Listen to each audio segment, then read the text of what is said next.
You are listening to I Am Refocused Radio with your host, Shamaya Reed.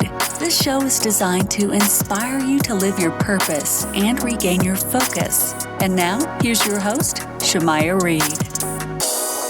Hey, welcome to I Am Refocused Radio. We are here once again, and I have a special guest today. We have ex-combat veteran and artillery gunner Kelsi Sheren.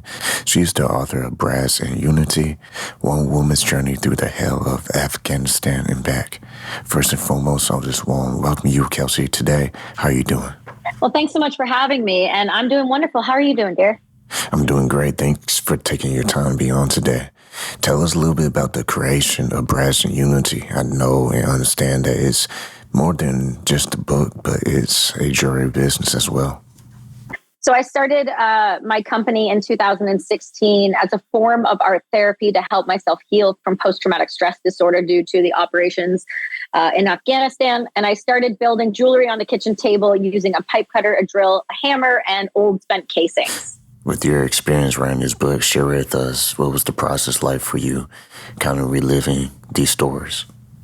Absolutely. And I think when you sit down and you use art therapy as a tool or journaling or any other healing modality, it slows your brain down and it gives you a moment of pause and it helps you get outside of yourself. So it gave me that time and, coupled with CBT, which is cognitive behavioral therapy, psychedelic assisted therapy, and other different treatments, and being outside and making sure I was eating well and all of these things, I've been able to kind of climb out of that.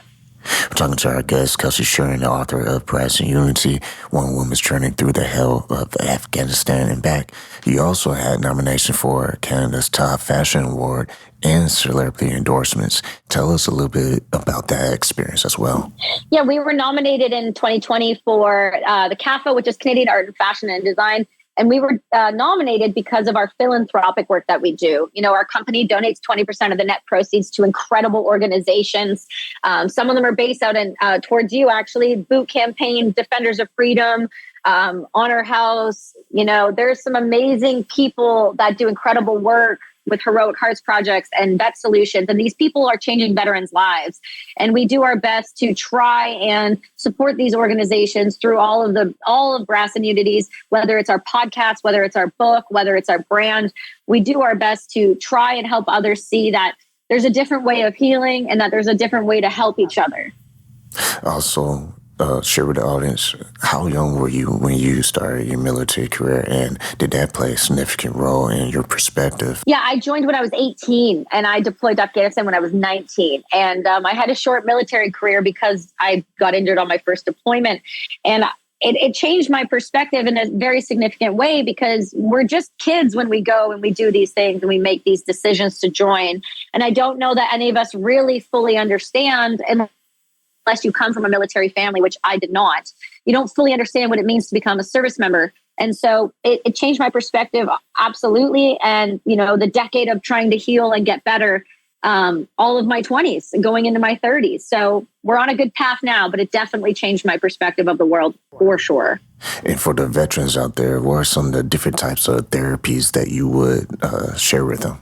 So I always tell vets, if you're on a laundry list of pharmaceutical medications and you do not feel well, talk to your doctor, start looking at other different types of healing. There's things you can do outside of that. There's grounding, there's EMDR, there's CBT, there's psychedelic assisted therapy, which has got incredible promising results and huge amounts of individuals are thriving because of psychedelic assisted therapy. There's community, there's art therapy, there's journaling. There's so many different things you can do to help yourself heal, but you just have to be willing to do the work. And sometimes you just need a helping hand to get you there.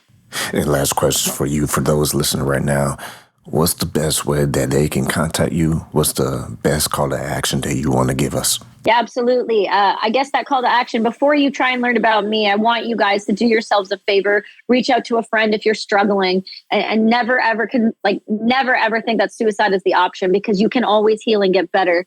But you can find out everything about us at brassandunity.com. You can find the book anywhere books are sold. But mainly, and more importantly, if you guys are struggling, please email us or DM us on social media. We will do our very best to find resources for you and connect you with the right organizations in your city or in your state And just know that no matter what, people have your back. And if you don't feel like they do, just reach out. I promise you, there are people that care for you and they want to see you thrive, and you deserve to stay alive. So please stay with us because you matter. Once again, talking to our guest, Kelsi Sheren, the author of Brass and Unity, One Woman's Journey Through the Hell of Afghanistan and Back. I want to say thank you for your time. Make sure y'all go support her book. Thanks so much for having me.